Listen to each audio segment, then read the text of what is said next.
Buenos días, buenas tardes o buenas noches. Gracias por acompañarnos, gracias por compartir este episodio de La Plaza. Como ya saben todos ustedes, se trata de una producción del Grupo Economía Digital que intenta o que pretende abordar el trasfondo de la actualidad económica, de la actualidad política, de la actualidad que ya cubren todos los medios, también los nuestros, por supuesto, finanzas.com, economiadigital.es, etcétera, etcétera, y que permite, y que aquí lo que intentamos hacer es darle la vuelta, ver lo que puede haber detrás de esa actualidad. Contamos para ello con nuestros invitados hoy, con Ismael García Villarejo, ¿qué tal? Hola Juan, ¿qué tal? ¿Qué hay? Y con Alejandro Ramírez, ¿qué tal? Hola Juan. ¿De qué vamos a hablar? Mire, yo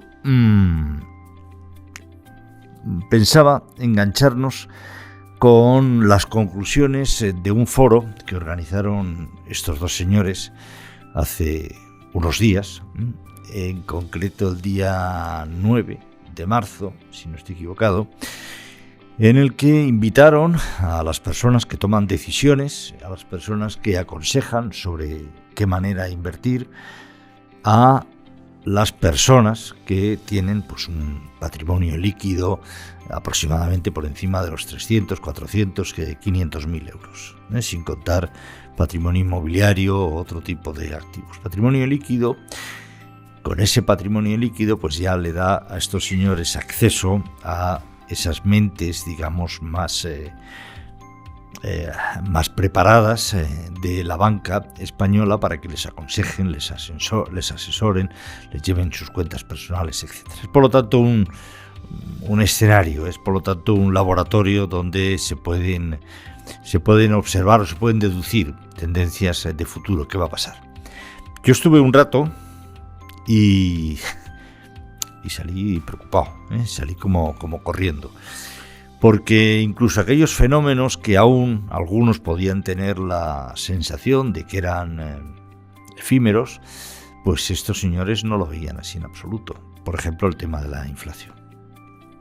Consecuentemente, veían que la manera de luchar contra la inflación era la subida de tipos de interés y eso inevitablemente conduce a dificultades en el préstamo, dificultades en el acceso a las fuentes de financiación, probablemente para algunos recesión económica, etcétera, etcétera. Si a eso a ustedes le añaden los vaivenes económicos, fiscales, al que este gobierno nos tiene acostumbrados, pues el panorama que se podía vislumbrar en este foro no invitaba al optimismo ni a la alegría desbordante.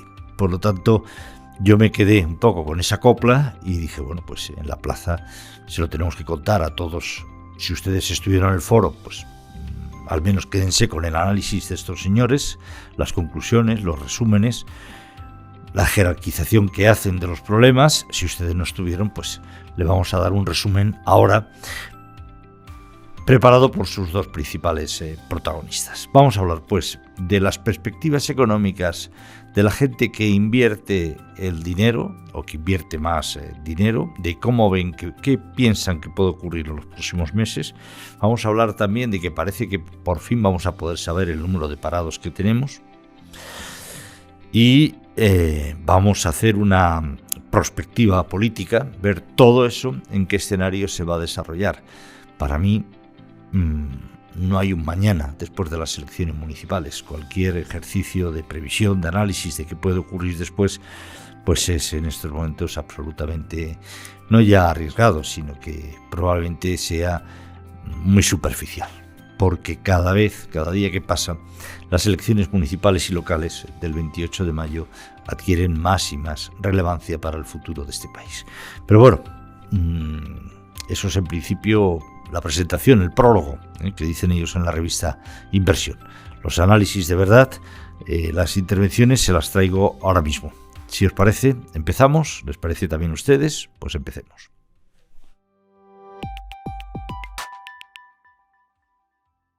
Pues vamos a empezar, ya no lo digo otra vez. Vamos con un poco las conclusiones de ese foro en el que convocasteis a los líderes de la banca privada en España, también con entidades internacionales, entidades basadas fuera de España, ¿qué ambiente se respiraba? ¿Qué pensaban?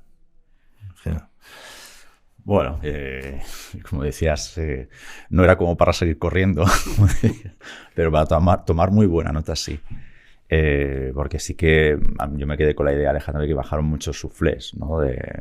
Inevitablemente, pues hubo bastante consenso e inevitablemente vamos hacia un camino de desaceleración, en el mejor de los casos.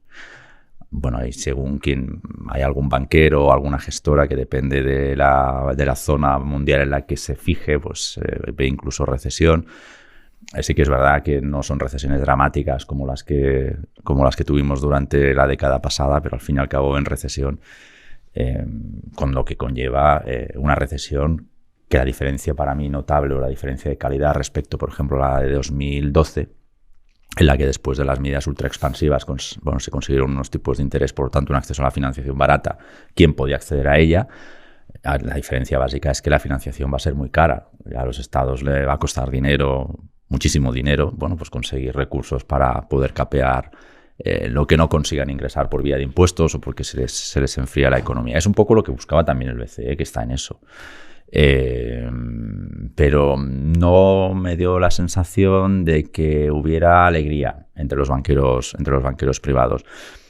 Pero al margen, decías antes, si os quedáis con el orden de jerarquía o cómo jerarquizamos las ideas, más que la idea de que más o menos estaba bastante descontada utilizando términos financieros, ¿no? de que vamos, en el mejor de los casos hacia una desaceleración durante lo que nos queda de año, yo puse por delante una preocupación mayor que sí que la vi también muy poco matizada y de una manera bastante transversal entre los distintos colectivos de profesionales que nos acompañaron ayer, desde banqueros privados hasta gestoras en el escenario, pero es que abajo había inversores también con muchísimo dinero. Cuando digo abajo me refiero al patio de butacas, ¿no? Y es la incertidumbre normativa y jurídica que hay en España. Así que si a mí me pidieras, que ya lo he hecho, pues soy coautor al final de una de las crónicas que ha salido, que se ha derivado del foro, para mí la jerarquía de problemas es la incertidumbre, tanto política como normativa, y luego pues el contexto económico que no es el que se nos vende tan alegre desde el poder político, ¿no?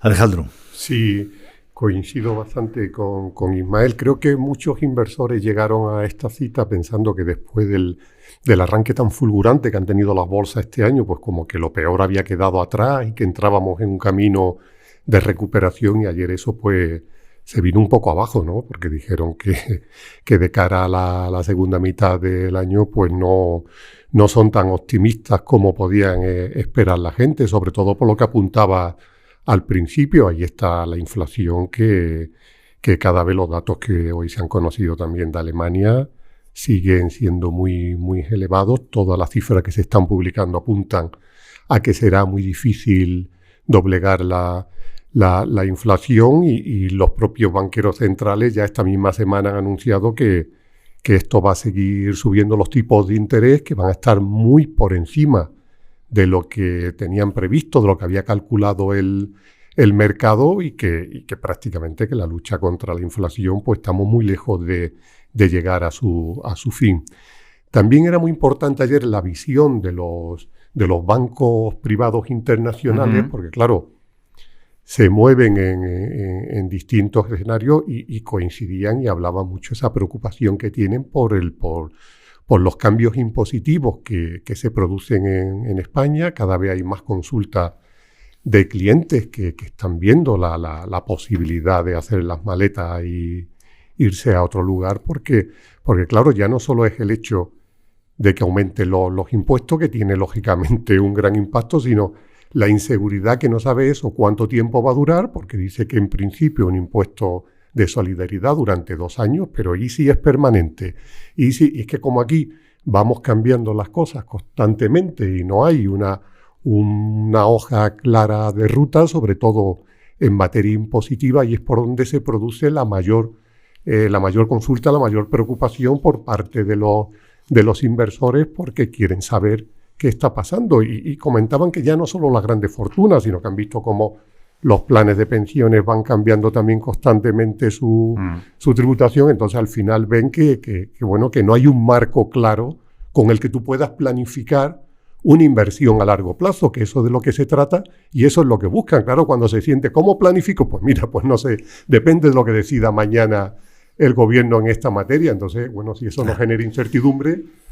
Estamos grabando esto el viernes día 10, esto se hizo el 9, ¿no? Ayer, el jueves, sí. Ayer, esto se está grabando el día 10 y la noticia de esta mañana, la publica creo que el Confidencial, es que Escrivá, el ministro de Seguridad Social y de Inclusión y no sé cuántas cosas, ha hecho filtrar o ha filtrado que se plantea penalizar los salarios para poder pagar las pensiones.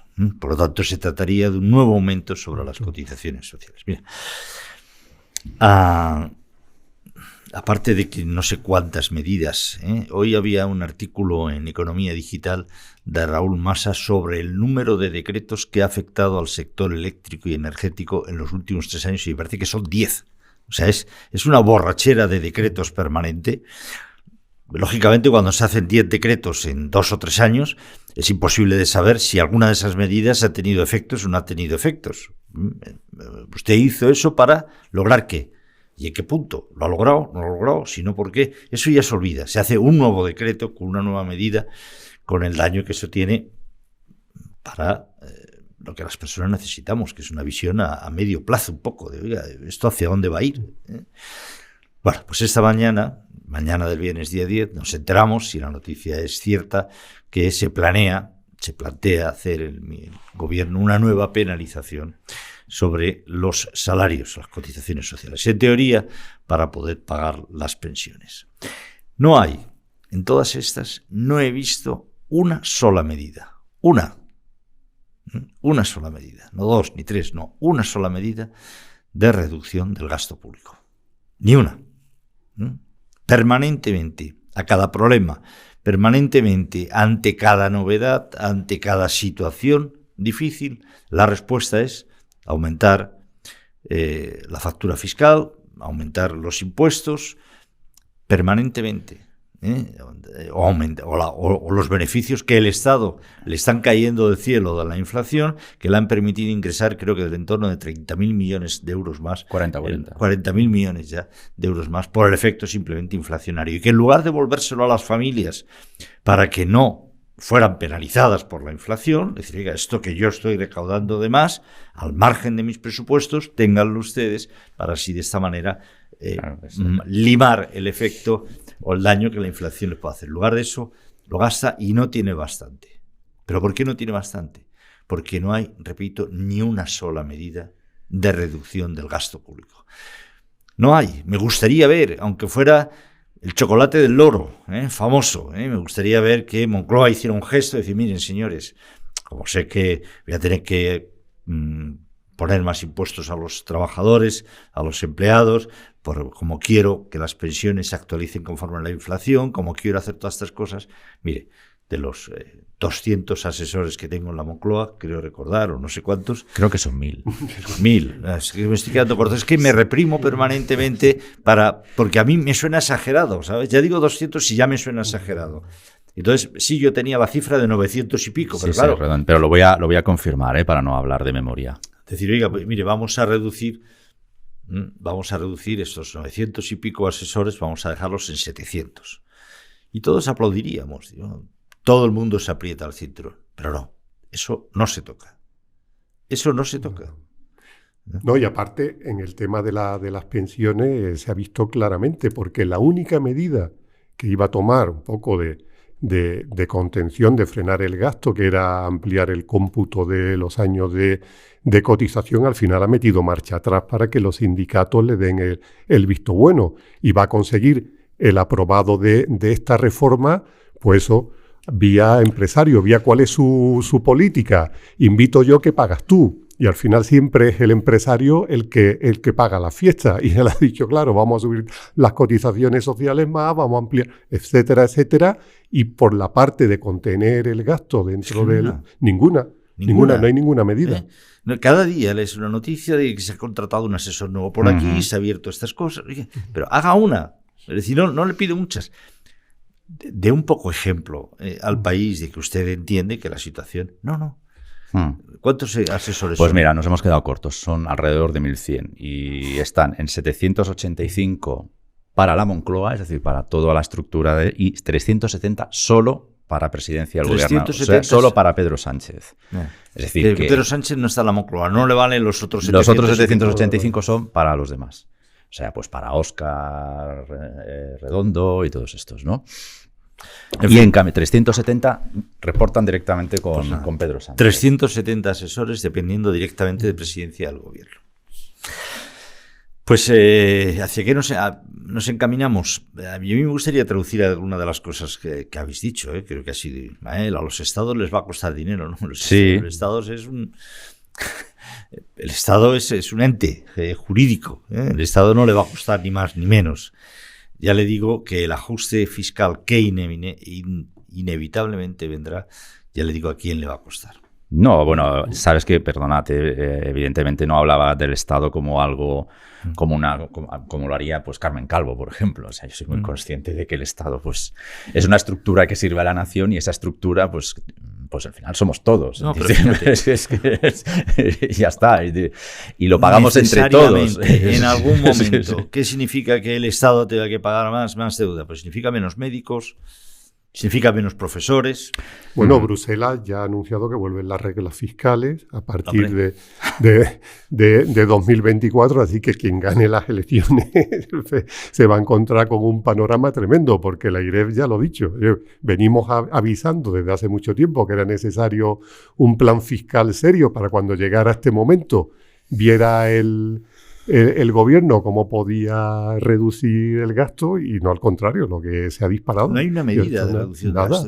Es que yo insisto, o sea, es que podían haber salvado la cara con, oiga, vamos a hacer un paquete de medidas para enfrentarnos a lo que va a venir. No hay una medida. No está en el vocabulario, no les interesa. Al contrario, hoy algún diario, no sé quién, hablaba de que Sánchez prepara un nuevo paquete de medidas. Ahí es lo que os quería comentar, que hablando del día de las filtraciones, pues supongo que hoy tocaba, ¿no? Después de la semana que llevan, anunciar que hay más medidas de apoyo, pero como lo plantea el gobierno, ¿no? Un cheque de 200 euros de este calado, ¿no? Bueno, supongo que el martes nos darán más detalles. Solo déjame que me corrija, que antes he citado a Óscar Redondo, quería referirme a Félix Bolaños. No, pero es verdad que es que al final dicen, no, este gobierno tiene que presumir de todo lo que ha hecho. Pero si es que no ha gestionado, es que no ha hecho política, es que ha tomado medidas que para mí no son valientes, que son medidas en muchos casos irresponsables, que van a cargar una mochila que a ver después cómo podemos vaciarla, ¿no? Porque es muy fácil, si subo el salario mínimo otra vez, ahora si hay otra crisis lo volverá a subir otra vez, lo mismo, subo de nuevo siempre a costa de los demás, claro, o a costa del dinero, pero lo que es una gestión de decir cómo estamos a hacer una reforma en condiciones, vamos a ver qué medidas podemos tomar que sirva para equilibrar. ¿De verdad necesitamos todo el Estado que tenemos? Es que no lo sabemos. De empresas paralelas. Es que no lo sabemos. Porque yo he hecho siempre de menos. De verdad lo necesitamos. Si se aprueba este paquete de ayudas que está filtrado, y no recuerdo el medio, pero está filtrado evidentemente por seguramente sería Bolaños, por volver a hablar de él. Si no me descuento, será el quinto. Pero es que no sabemos cómo ha funcionado el primero. Bueno, mira, tenemos ni el segundo, ni el tercero. Tenemos ni para qué ha servido los cheques de 200 euros contra la inflación. ¿Cuántos cheques de esos han liquidado? ¿Qué familias lo han recibido? ¿Qué han podido hacer con ellos? ¿Qué eficiencia ha tenido todas estas ayudas? Porque al final son millones y millones y millones de euros que se van gastando y que se quedan diluidos, como decía Holzmeier, ¿no? Y que luego no aparecen por ningún lado. Pero bueno, es que lo del plan E va a ser una broma comparado con esto. Vamos camino, efectivamente. Porque ahora hay fondos europeos. Mira, yo sí te lo puedo decir. 500 y pico mil parados más sin contabilizar. Claro, esa es otra. Para reconocer que sitúa el paro en España no en los 2 millones que decían, sino en los 3.100.000, 3.200.000. ¿Por qué? Pues porque estaban ocultos bajo esa figura de fijos discontinuos, pero que están cobrando el desempleo, pero que no trabajan. Claro, es que esto es muy Entonces, sencillo. Sí. Se le pidió por activa y por pasiva, a la vaporosa, que le llaman algunos medios, ministra Yolanda Díaz, ¿puede decirnos ustedes cuántos fijos discontinuos hay? Se negó. Como si fuera ese dato suyo. Es decir, oiga, pero vamos a ver, usted es una servidora pública, usted no puede callarse nada. ¿Que es un secreto de Estado? Pues oiga, atienda inmediatamente las preguntas que le están haciendo. Cuando ya dos instituciones, aparte de mindundis como nosotros, miles, que todo el mundo decía, oiga, pero ¿cuántos hay? Porque es que eso puede alterar las cifras del paro. Cuando ya dos instituciones serias, como es FEDEA y como es, como dije el otro día, el Servicio de Estudios del Banco Bilbao Vizcaya, dijo, mire, yo no sé cuántos fijos discontinuos hay porque es que no me los dicen, tampoco a mí, evidentemente. Lo que sí sé es que las cifras que dice el Ministerio no cuadran. O sea, y esto, sí. 2 y 2 sí que tienen que ser 4. ¿Eh? Sí, ya sé no, que esto, pronto llegaremos a que las matemáticas, Juan, como el sexo, sea algo opinable. Y es lo que pretenden, acordaos que... 2 y 2 tienen que ser 4. Entonces las cifras, y cuando ya dieron ese toque de atención, un funcionario del SEPE, que no el Ministerio, respondió vía Presidencia del Gobierno, no sé quién, a una pregunta que se les había hecho ya en sede parlamentaria, diciendo el número de fijos discontinuos son 500 y pico mil más. Parados. Que están parados. Lo cual eleva el número a 3.100.000 y pico mil. Si no recuerdo mal. ¿Qué dijo la vaporosa ministra Yolanda Díaz? No, es decir, esa cifra hay que arreglarla un poquito porque es que no es exacta. Oye, que no habéis dado tiempo de que Félix Bolaños... Ay, perdón. Menudo lío llevo hoy con los nombres. Tezano se la mire. Oye, pero hay que hacer el favor de contestar. Y si esa cifra no es correcta, dígala buena, pero dígala. Pero usted quiere es para callarse. Si es que usted no tiene derecho a callarse estas cosas. Primero... Pero es como si esto fuera suyo. Juan, pero primero, quieren que las matemáticas sean opinables. De hecho, han modificado la asignatura en no sé qué reforma educativa para que sea así. Segundo, cuando el día que afloraron los 484.000, y por suerte tengo más memoria para las cifras que para los nombres, ese día me acordé de la contabilidad, y perdonad que use ese sustantivo, de las víctimas del COVID, que también montaron, acordaos, cambiaron varias veces la estadística, para que al final no fueran comparables entre las distintas mediciones y que, por tanto, ellos pensaban que no se iba a saber nunca la cifra real de, por ejemplo, víctimas mortales del COVID. Cosa que es en pensar que en una sociedad como la actual en España, incrustada en un entorno avanzado como es la Unión Europea, que tiene sus órganos fiscales, como por ejemplo Eurostat. Pensad que no nos vamos a enterar de las cosas, que no se van a acabar sabiendo, es algo, naif. ¿Por qué? Porque tú puedes marear las estadísticas las veces que te dé la gana, pero luego llegan las funerarias y te dicen, oiga, yo el exceso de mortalidad que tengo es de 150.000 personas.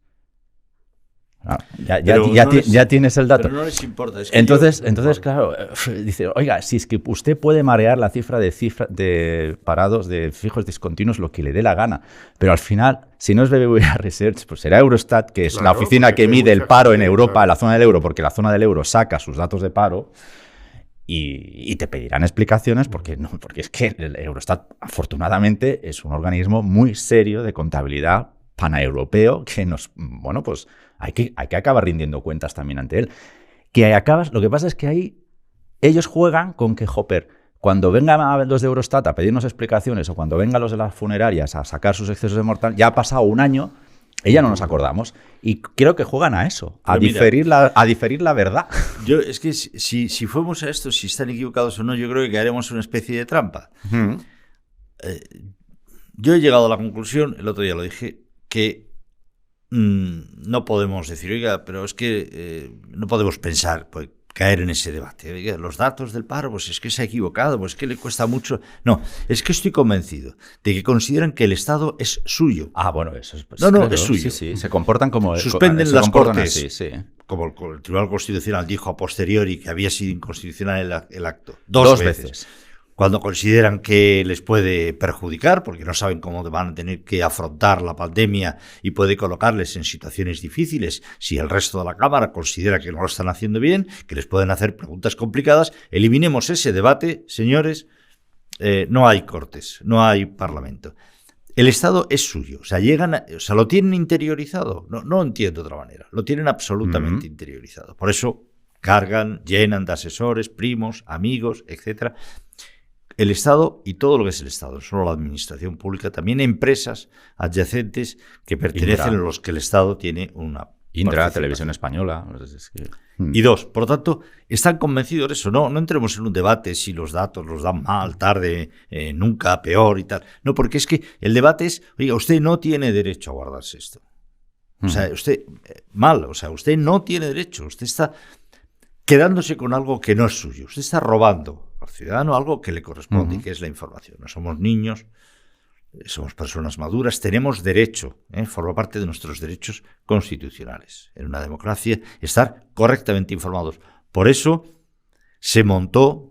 pusieron en marcha el portal de transparencia. Por cierto, este gobierno está teniendo el récord de ser el que menos respuestas está dando en ese portal de transparencia. Por lo tanto, no, es que no quieren darlo, es que consideran que es suyo y que no tienen que responder ante nadie. Dos, no les importa la verdad. O sea, no les importa. Estoy convencido, es que no. Tú decías, yo creo que estoy de acuerdo contigo, es que ibas por buen camino. Porque se creían que no se iba a saber. No les importa. Claro que se imaginan que se va a saber. Pero hasta que se sepa, ellos han dado 3 ruedas de prensa. Y los que hayan visto las 3 ruedas de prensa, ya eso está, que llevamos ya ganado. está, claro. Eso que llevamos ganado. Pero oiga, es que se va a saber. Bueno, pues es otro debate. A lo mejor convencen a todos o no. Pero fijaos, ¿cuál fue, a ver si os acordáis, cuál fue la primera medida de verdad seria para atajar la inflación? Venga, que esta os la sabéis, ¿no? O sea, os refresco la memoria. ¿Ir a por el INE? Sí. Ir a por el INE. Esa es, que yo recuerde, la primera medida seria que tomó el gobierno contra la inflación. Ir a por el presidente del INE. Hasta que no pudo más y en noviembre acabó dimitiendo. ¿Ahora qué han hecho? Bueno, pues hay un nuevo presidente, hay una nueva metodología. Es cierto cuando dicen que está ajustada a la metodología Eurostat, pero también es verdad, que eso es lo que se callan, que los datos de inflación que tenemos ahora no son comparables con los del año pasado. Entonces, ¿por qué? Porque usan las cifras como mínimo para que no desmientan el discurso del presidente del gobierno. Si el presidente del gobierno ahora está metido en el discurso de que la inflación va bien, no pueden tolerar una cifra que desmienta eso.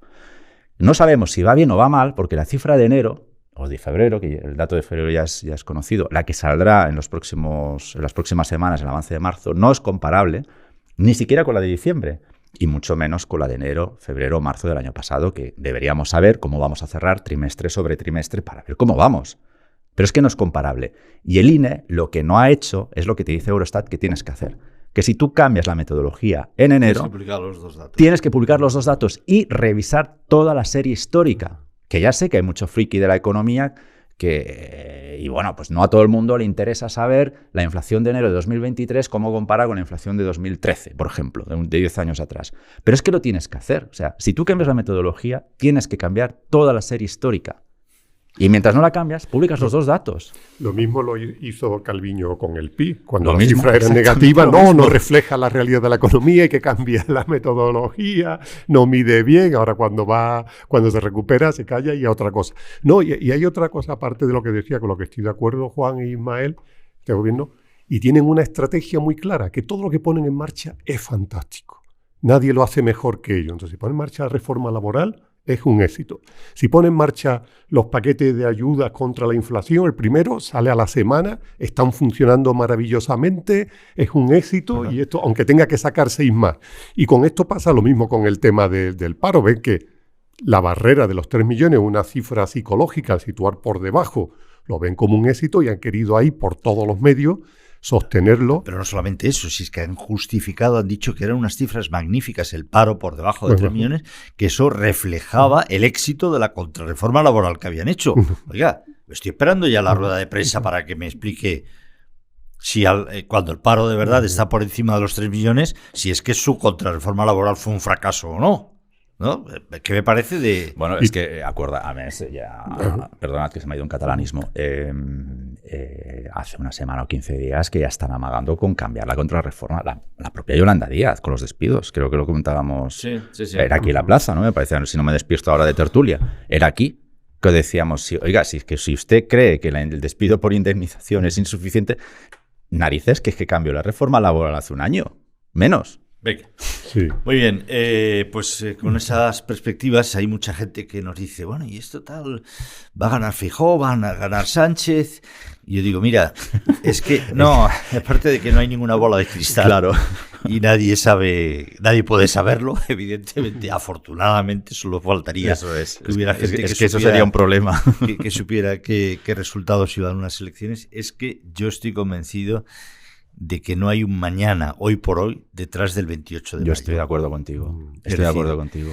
Va a ser tan importante este año. Mirad, puede ser efectivamente que el PSOE pierda 3 o 4 alcaldías importantes, quizá Sevilla, quizá Valencia, que el PP se consolide en Madrid, se consolide en la Comunidad, que arañe pues, las alcaldías que pierda evidentemente el PSOE, y en eso entraríamos en un proceso completamente nuevo. Puede ser que no, es decir, puede ser que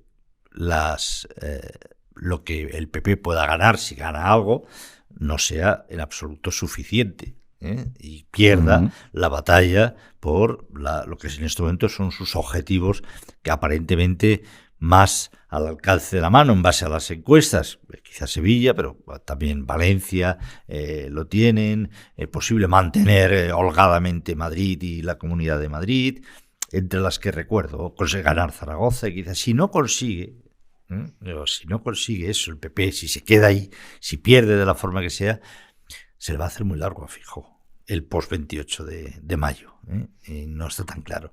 O sea, va a haber que... Vamos a luchar, vamos a analizar los resultados del 28 de mayo, que van a ser, ya digo, fundamentales, en una clave muy de percepciones y de lucha contra las expectativas, todas las elecciones. En definitiva, luchas contra las expectativas. Tú podías tener 90 escaños, si pensaban que ibas a conseguir 120 y consigues 95, se hablará de fracaso. Sí. Oiga, fracaso no, si tengo 5 más que tenía antes. No, es que usted iba a sacar 120, sí, pero no los había sacado. Eso era lo que algunos decían. No los tenía. No, uy, qué horror, derrotado. Se va a dar esto, pero va a ser todavía más importante porque además va a haber muchos focos, muchos escenarios distintos el 28 de mayo, es mi opinión, no lo sé, Alejandro. No, sí, completamente de acuerdo. Y yo lo que veo también que lo que dicen las encuestas, para el desgaste tan grande que lleva este gobierno, sobre todo, bueno, esta semana ya hemos visto ya que ha sido el apocalipsis, ¿no? De todo, que ha tenido que echar mano ya Sánchez del comodín del año 95, de la foto de Rajoy, de Feijóo con Marcial Dorado, ¿no? Que dice ya si tiene que recurrir a esto, ve. Pero yo no veo que las encuestas de momento estén reflejando. Hay una diferencia, hay una sensación de que el PP está bien posicionado, pero noto que hay como una especie de goma, ¿no? Que no te distancia, como en el ciclismo, ¿no? Que parece que vas viendo aunque va escapado en la montaña, pero te sigue viendo el perseguidor, ¿no? Y eso, quiera que no, a mí me hace desconfiar un poco de cómo puede terminar esta primera cita electoral, ¿no? Porque aquí ya vemos que de aquí a mayo pues va a ser increíble cómo la maquinaria de sacar propuestas, bueno... Esta semana que lo publicaba también Economía Digital, la ley de paridad que saca cuando lo primero arregla tu casa, ser consecuente con lo que tienes dentro y después saca esta ley, ¿no? Porque es que es un poco ridículo querer imponer lo que tú no estás haciendo dentro del gobierno, ¿no? Por eso te digo que con esta artillería que va a preparar, que va a ser infernal, que va a ser fuego diario, y ese estrechamiento que no veo que llegue a distanciarse tan grande, a distanciarse tanto, pues puede hacer que esté más ajustado y que pueda ser muy reñido. Yo tengo la sensación de que, yo no sé, vamos a ver si esta artillería, yo creo que hay muchas personas ya que dicen, deje ya de fuegos de artificio, que tengo ya tortícolis de mirar continuamente para el cielo las bengalitas que usted me está lanzando. Por decir, ya, ahora que se va a sacar. Y si se produce otro pollo con la Litrans, va a decir, qué paridad, que me he equivocado, 80% de mujeres y 20% de hombres. De hecho, el único hombre en el próximo gobierno voy a ser yo. A ratos, además. yo tengo la sensación de que llega un momento en política hay un momento en que nada de lo que haces, incluso bien intencionado, te vale ya. Yo en política creo en la teoría de las olas. Cuando tú estás bajando la ola, ya no subes ni para Dios. Ni para Dios. Uh-huh. Y porque la gente empieza a distanciarse, la gente empieza a pensar, empiezas a perder tu principal activo en política, que es la credibilidad. Te empieza a pensar tus posibilidades. Mira, el 8M, el 8 de marzo, ha dejado imágenes desgarradoras. A mí me gustaría, después, que le dedicáramos unos minutitos, hoy creo que vamos bien de tiempo, no es exagerado, un minutito a hablar sobre todo lo que yo he pensado después de las fotos que he visto en el 8M. Pero el 8M ha dejado fotos desgarradoras para un gobierno. Una parte del gobierno manifestándose contra otra parte del gobierno en las calles y casi llegando a las manos. No solo eso, es que se han escracheado los unos a los otros. Escracheándose, insultándose. Diga, ustedes por decencia deberían disolver este gobierno. Pero no muy tarde, no, ahora, en cuanto acabemos la plaza. Es decir, porque este gobierno no puede abordar. Preventivamente, y antes de que empezáramos la plaza, ya Bolaños ya nos ha dicho que no. Sí, no, que han llegado a un acuerdo, evidentemente. Pero pueden llegar a los acuerdos que quieran. Pero va a ser difícil que a la gente, a las personas se nos borre la memoria, lo que hemos visto y lo que hemos oído. Un presidente del gobierno que en el día del 8 de marzo no va al acto institucional del Ministerio de Igualdad. Y se monta una cosita en el salón de su casa en la Moncloa con 4 o 5 mujeres de primer nivel. Una ministra de Igualdad que en el 8M estaba sola, o el día anterior, no recuerdo, absolutamente sola en el banquillo del Consejo de el día 7, sí. Y las cosas que se han dicho. Porque es que se están diciendo cosas muy graves, cosas que ya deberían de ser casi de juzgado de guardia. Hoy he visto, había un artículo no sé dónde, que por lo visto en su radio, en su blog, Pablo Iglesias, con algún otro corifeo, ha hablado o ha llegado a decir que los jueces, que las mujeres están muy decepcionadas, que es que como los jueces dicen que son fachas y demás, pues que los jueces cuando va una mujer a denunciar una violación solo miran si está herida o no está herida. Y ha habido un número muy importante de jueces que ha empezado a poner el grito en el cielo. Dicen, usted sabe lo desmoralizador que es eso. Primero que es mentira y usted sabe que es mentira. O sea, usted está mintiendo. Punto 1 ya fundamental. Su mentira todavía es muchísimo más grave y dolorosa cuando usted ha sido vicepresidente de este gobierno. 2, independientemente de que sea mentira cochina, usted sabe el efecto desmoralizador que eso tiene para las mujeres. Usted sabe, muchas mujeres que se ven agredidas sexualmente, usted le está transmitiendo la sensación de que se lo callen, que es inútil porque no van a conseguir nada, sino que además van a ser humilladas en un tribunal. Usted sabe el efecto que eso está. Usted es un cínico, como poco. Es decir, o tiene pruebas evidentes y las demuestra, y a los jueces que le pidan a una mujer que enseñe las heridas para comprobar un caso de violación es denunciable y lo lleva usted ante los tribunales. Usted no puede decir eso. Usted es un irresponsable como poco. A usted le puede su resentimiento social y político. Se están diciendo esas cosas. Yo creo que va a ser difícil. Yo creo que la semana pasada marca un antes y un después en el devenir de este gobierno, a pesar de que todo puede cambiar como siempre, en la vida y en política. Va a ser difícil olvidar esas imágenes, va a ser difícil olvidar eso, porque además, manifiestamente, el gobierno, la parte morada, la parte de Podemos del gobierno, ha hecho una ley mala, como se le habían dicho, que ha provocado que más de 1.000 agresores sexuales hayan visto reducidas sus penas, de los cuales casi 200 están en la calle. Y eso es culpa de esa ley, de este gobierno. ¿Puede Sánchez decir que, bueno, pero eso es, yo ya he hecho y lo he reformado? ¿Y Sánchez va a ganar las próximas elecciones? Si gana las próximas elecciones, ¿y va a poder gobernar sin el apoyo de Podemos? ¿Y sin el apoyo de Esquerra Republicana? Claro, es que me da la sensación de que se plantean en ese se plantean... Por lo tanto, diga usted lo que diga, problema, usted es prisionero, si quiere construir la mayoría no, es de esta gente, Podemos. Y usted ha conducido esta trayectoria. El problema, o sea, yo creo que siguen adelante porque si rompen no gobiernan más. Pero no ahora, sino en las elecciones. Las encuestas, hombre, pues matemáticamente hay varias dudas desde un punto de vista numérico. Pero lo que no hay ninguna duda es que Sánchez necesita Podemos para gobernar, porque necesita además todo lo que han llamado coalición de gobierno orbital, o no sé cómo lo llamaban los cronistas de políticos. Si Sánchez saca, le están dando 90, para aunque consiga 100, ¿con quién va a gobernar? Claro. 100 escaños, ¿eh? Claro. Es que necesita... Si rompes ahora, no puedes volver a gobernar. Eso es lo que hay que decir. Claro. Claro, las elecciones, ¿qué te están dando? 110 escaños, ¿con quién vas a gobernar? Claro. Pero si es que con toda la retaíla esta, Bildu, Esquerra Republicana, otra vez Sánchez, otra vez un monstruo, otra vez intentando con es retales. Que no hay a las encuestas en 30, 40 escaños. Es la reedición, ¿no?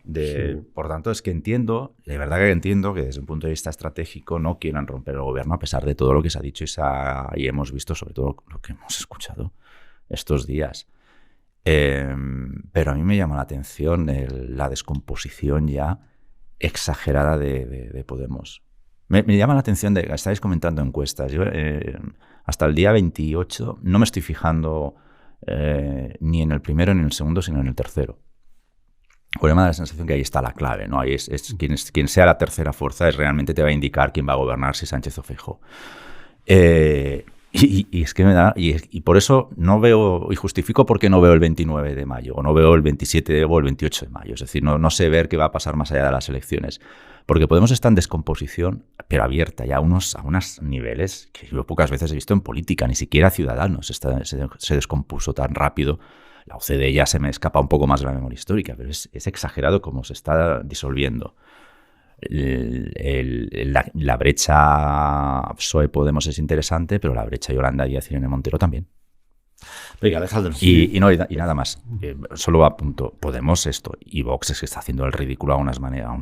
Es que hay que dejarles solos para que acaben también siendo nada, básicamente. Lo único yo creo que salva a Podemos de momento es que tiene una base fuerte, tiene un electorado que hagan lo que hagan, digan lo que digan. Tiene poder. Van a seguir apoyándolo, por eso tampoco se nota esa deserción de votantes.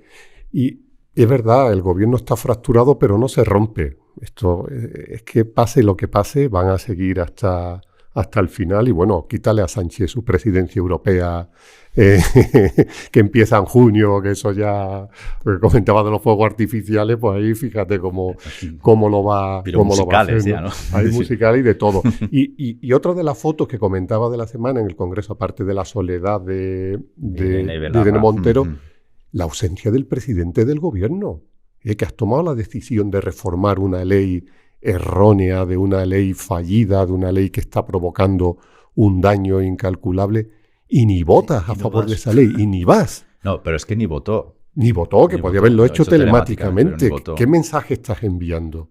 ¿Estás diciendo, estás a favor?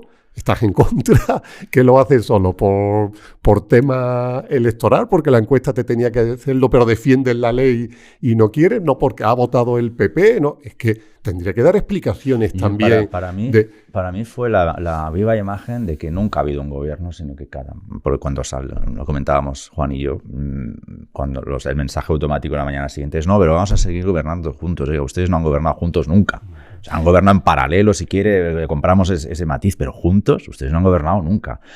Y la ausencia de la parte socialista y de Yolanda Díaz, insisto, en el martes por la tarde, para mí es la viva imagen que retrata que efectivamente hay un gobierno y un mini gobierno, bueno, no tan mini, pero un gobierno en paralelo o con distintas áreas cedidas en las que el PSOE no se mete. Nada, eso es lo único que les une. Para sacarlo de allí me imagino que si hay un cambio o lo que sea, la mudanza irán hasta en la silla sentado, ¿no? Tendrán que sacar la silla de los ministerios con ellos dentro porque estarán ahí agarrados. ¿Cómo puede un presidente del gobierno? ¿Sabes? Que es que un gobierno, o sea, eso es absolutamente contradictorio con un gobierno. Conceptualmente Tú no sí, puedes decir, claro. Hay una parte que al final hagan Conceptual, ustedes que sí, ya pero nos entenderemos. pero ¿Cómo? Es el gobierno de España. Están todos unidos por el Consejo de Ministros es y eso, por una serie de leyes. El Consejo de Ministros... Dice, no, ustedes vayan haciendo y tal. Es un órgano colegiado. Es que el Consejo de Ministros es un órgano colegiado, hasta que llegó Sánchez. Porque ya esto queda muy diluido, pero acordaos esas míticas ruedas de prensa de los martes al mediodía, que por cierto cada martes las hacen a horarios más antieuropeos, tan europeos que somos, van a acabar ya merendando ahí. Pero acordaos esas como 2 portavocías que hay, la portavoz del gobierno hablando por el PSOE, por el presidente del gobierno, y luego cuando toca sale Yolanda Díaz a hablar de lo suyo. Bueno, oye, yo quería simplemente comentar otra cosa que ahí me preocupó. Lo he vivido en Cataluña. Quizá para todas las personas que no estén en Cataluña y no estén muy interesadas o implicadas en el movimiento independentista, a favor o en contra, o depende, o en un territorio líquido, pues no se vea con la manera en que se ve allí. Y he empezado a verlo en el tema feminista aquí en España con motivo del 8M. La violencia, agresividad verbal, macarronería, es poligonismo eso ya. Sí. Que hay en el debate entre los elementos independentistas, pero entre ellos, no entre los no independentistas. El movimiento independentista, no os podéis hacer una idea del nivel que alcanza. Se odian las diferentes fracciones del independentismo, pero se odian, pero se odian visceralmente, como yo hace mucho tiempo que no veía odiarse a personas y a grupos de personas. Que no me crea, que se dé un paseo, le puedo recomendar algunas cuentas por curiosidad de Twitter, por ejemplo, y vean cómo una presentadora indepe es masacrada porque ha sustituido a otro presentador indepe, pero que no era de los suyos. La cantidad de barbaridades que se vierten en las redes sociales y en otros ámbitos. Y eso ha pasado también en el 8 de marzo. Ya no, y ha pasado además por fracciones que participan de un gobierno que se autoproclama líder del feminismo. No hay razón, no hay cordura, no hay sensatez, no hay ganas no de escuchar, al menos de intentar entender. No hay voluntad de exponer argumentos. Hay solo una catarata de insultos a cada cual más procaz, cada cual más grosero, cada cual más violento, cada cual más irracional. Esto es. Y a mí eso me ha preocupado mucho, porque yo creo que eso al final, cuando los gobiernos populistas toman el poder, llevan en el ADN su táctica o las consecuencias de los gobiernos populistas siempre son el sectarismo, una sociedad dividida por el odio, una sociedad que no quiere buscar espacios de consenso, espacios de entendimiento o al menos espacios de debate, sino que al contrario se autojustifica en la medida en que odias a los demás. Y cuando eso se te acaba o ya lo das por descontado, odias a tus compañeros, es decir, porque no son tan puros como tú o porque son puros pero de otro tipo de pureza. Eso es la consecuencia, me ha parecido ver, más terrible de lo que han significado estos 3 últimos años de gobierno de coalición entre PSOE y Podemos. Como en Cataluña, lo que se está viviendo hoy o se vive estos años es la consecuencia de los años de coalición entre Esquerra Republicana, Junts per Catalunya, la CUP, etcétera, etcétera, etcétera. Gobiernos que se plantean unos objetivos irreales, alejados de la realidad, que se justifican en base a propuestas más o menos irracionales, que se basan en la división, en el señalamiento del contrario, y que acaban al final también una vez que has acabado de señalar a todos los contrarios, empiezas a señalar a los tuyos propios, que no son tan propios como parecía. Ayer me recomendaban un libro que tengo ganas de leerlo, Stalin y los cuatro mariscales, me parece así, de cómo Stalin acaba decapitando, acaba cargándose a los 4 mariscales. Cuando ya se acaba el enemigo exterior, has controlado todo el poder, empiezas a cargarte a los tuyos, claro, porque ya Porque todo se basa pero en leer ese libro, que pues no lo de ver. La diferencia con Stalin básicamente es que él lo hacía para garantizar el poder. Es decir, en el fondo, no. Yo creo que lo hacen porque no saben hacer nada más. No tienen un objetivo. No tienen un objetivo. Básicamente, sí que tienen un objetivo, que es... me voy a corregir. Sí que tienen un objetivo. Por ejemplo, apropiarse del feminismo. O sea, señalabas, ¿no?, cómo se comportan, y eso es típico del totalismo, pero literalmente. Y otra cuestión, otro comportamiento, otro rasgo que lo identifica es el de apropiarse, pues de las cosas del feminismo. Yo al final voy como los independentistas. Es independentismo lo que yo digo que es independentismo. El feminismo que estamos viendo, el que no ha parado de clavarse puñaladas esta semana, no es el feminismo entendido como una lucha o una reivindicación de las libertades individuales y de un tratamiento igualitario de la mujer frente a la ley. Ese es el matiz que no entienden o que no saben apreciar o que desconocen en Podemos. Pero Podemos está haciendo un ejercicio acompañado por el PSOE, y de ahí también la división, por ejemplo, de Carmen Calvo y figuras como ella, de apropiarse de esa corriente, como pretenden hacerlo también con el movimiento LGTBI. Ellos quieren que se entienda la homosexualidad, la transexualidad, el feminismo, hasta el machismo, como ellas creen o ellos creen que se tiene que entender. Y ya está. Aunque sean corrientes que lleven décadas de filosofía detrás y evidentemente de pensamiento, y que haya habido personas muy ilustres que no solo que lo han defendido desde un punto de vista de obra literaria, por ejemplo, sino también jugándose el tipo. Entonces, a mí, aparte de todo eso que habéis comentado, también lo que me ha producido una tristeza enorme han sido las imágenes de gamberrismo que he visto, pero es que son cargos institucionales. Es que nos representan a todos completamente, que estamos hablando de ministra, que estamos hablando de secretaria de Estado, y no puedes estar ahí en la calle diciendo esas barbaridades, diciendo esas cosas, acusando gente. Oye, que estamos viendo todo esto y que sois nuestros representantes, hasta dónde han llegado, ¿no? O dónde quieren llegar. Eso es que me ha parecido también algo que no daba crédito, ¿no? ¿Refieres a Pam apoyando, defendiendo, ¿no? Lo de qué lástima que la madre de Abascal no pudiera abortar, ¿no? Lleva una semana de lucimiento. Y eran niñas, eran todos menores, que ni le ha pincelado las imágenes, después retiró el vídeo, y luego dicen, no, es que no saben lo que es una manifestación feminista, ¿no? Que no saben las cosas que se dicen y tal, pero si eran niñas, bueno, que digan niñas cosas en una manifestación, pues se entienden, pero tú que eres secretaria de Estado puedes subir eso a tus redes sociales y que la gente lo comparta, porque después imaginaros que hubiesen dicho es una manifestación del PP de la madre de Irene Montero, por ejemplo, la que tendríamos en este país, ¿no? Ahora mismo. Violencia machista, violencia política, acusaciones. Y ellos, pues te digo y veía a Irene Montero con Belarra y, bueno, pero que son ministras. Muy bien, pues hay que cortar. Hay que cortar porque todo en la vida es finito, como todos saben. Gracias por estar con nosotros, gracias por compartir, esperemos que no les convenzamos en absoluto, no esperamos eso, esperamos simplemente haber sido suficientemente abiertos y críticos desde nuestro punto de vista, evidentemente, y si ustedes no lo comparten, pues les invitamos a que participen, a que a través de cualquiera de los canales por los que pueden seguir este programa, nos hagan llegar sus propuestas, sus comentarios, siempre como intentamos nosotros hacerlo de forma, por supuesto, respetuosa. Pero el debate, creemos en el debate, lo promovemos y nos gusta, gozamos del debate. Gracias. Les espero aquí en la plaza, una plaza siempre abierta.